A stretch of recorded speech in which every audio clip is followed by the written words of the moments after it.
Assalamualaikum dan hai semua.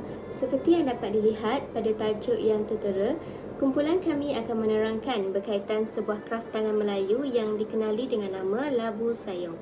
Saya, Nurul Hafsah binti Omar, nombor matrik 059210, akan memulakan video dengan menceritakan asal-usul tembikar tersebut. Tapi sebelum kita pergi lebih lanjut berkaitan Labu Sayong, jom kita kaji terlebih dahulu tentang pengenalan seni tembikar.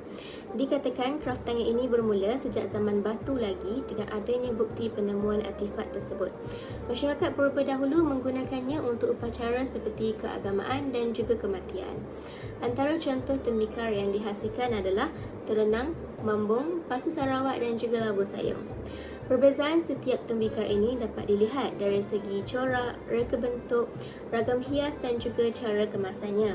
Perbezaan ini wujud disebabkan oleh pengaruh adat dan cara hidup masyarakat setempat. Hal ini sekaligus menunjukkan bahawa masyarakat Melayu telah pun mencapai ketamadunan pada ketika itu. Baiklah, jom kita kenal asal-usul Labu Sayong. Pembuatan labu sayong pada mulanya adalah daripada reka bentuk buah labu tua berwarna hitam yang dibersihkan isinya lalu dikeringkan dan dijadikan bekas untuk mengisi air dan juga minuman masyarakat Melayu tradisi. Namun apabila masyarakat sudah berjaya menghasilkan peralatan dengan menggunakan tanah, maka buah labu tersebut digantikan dengan sejenis tembikar yang sama bentuk dan fungsinya dan ianya dikenali sebagai labu sayong. Nama Labu Sayong diambil sempena nama tempat tembikar itu dihasilkan, iaitu di Mukim Sayong yang terletak dalam daerah Kuala Kangsar, Perak. Sejak tahun 1975 lagi, kaedah moden menggunakan acuan dan mesin telah pun diperkenalkan. Dan kini dianggarkan lebih daripada 100 buah rumah telah mengusahakan tembikar Labu Sayong secara tradisional dan moden di Kuala Kangsar.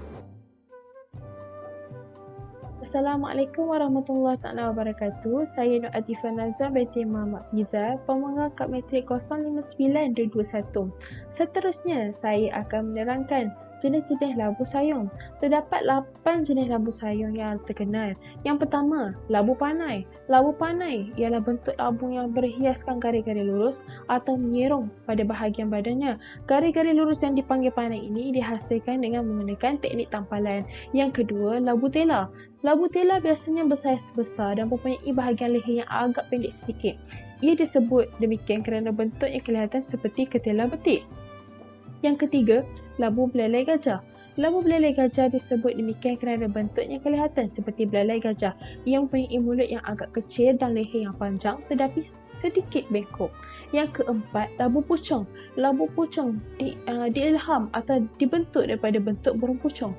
Ia mempunyai bahagian leher yang panjang dan badan yang sedikit leper. Di bahagian tapak labu ini mempunyai kaki bagi mengukuhkan kedudukan labu tersebut. Yang kelima, labu bocong. Labu bocong mempunyai leher yang panjang dan lurus serta badan yang bulat. Di bahagian dasarnya tidak mempunyai kaki. Ia biasanya dibuat dengan saiz yang agak kecil dan sederhana. Yang keenam, labu air. Labu air ini diilhamkan daripada bentuk buah labu yang dikeluarkan isinya dan dikeringkan. Yang ketujuh, labu ini disebut sebagai labu lepap kerana bentuknya yang leper di bahagian dasar dan tidak mempunyai kaki.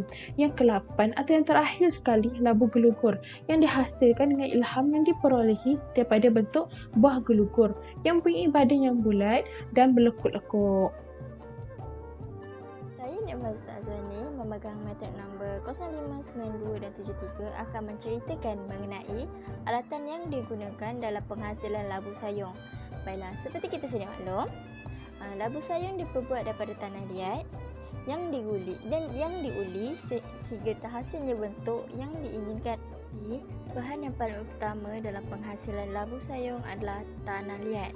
Tanah liat yang berwarna kelabu dan juga tanah liat berwarna kemerahan adalah digunakan dalam penghasilan. Baiklah, kita pergi kepada alatan yang digunakan untuk menghasilkan labu sayong. Peralatan yang pertama adalah ayak. Jaring halus yang digunakan untuk menapis sepuk tanah liat dan sepuk.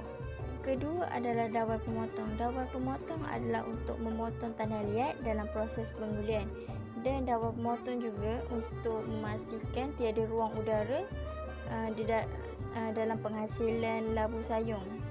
ketiga adalah pinggan ataupun capah. Ia merupakan satu bekas untuk membentuk tanah liat dan juga untuk tempat untuk menempa. 4 adalah penepek. Penepek adalah sejenis kayu yang digunakan untuk permukaan tembikar. Seterusnya adalah papan penggelet. Papan penggelet adalah untuk tempat untuk kita menggelet tanah liat dalam masa proses pembentukan. Span juga digunakan dalam proses penghasilan labu sayung. Kegunaan span dalam proses ini adalah untuk melicingkan permukaan labu sayung agar tidak menggerutu dan sebagainya. Dan juga antara alat-alat untuk menghasilkan corak pada labu sayung adalah batu luru, pelarik, pengukir dawai dan juga pengukir corak. Semua ini adalah alatan yang tajam agar mudah untuk membentuk ataupun menghasilkan ukiran pada labu. Seterusnya, saya Salah Fikra binti Muhammad, nombor matrik 061772 akan meneruskan dengan cara pembuatan labu sayung. Terdapat 3 teknik dalam penghasilan labu sayung, iaitu teknik pertama, teknik picit. Bagi menghasilkan labu sayung dengan menggunakan teknik picit ini perlu melalui beberapa proses.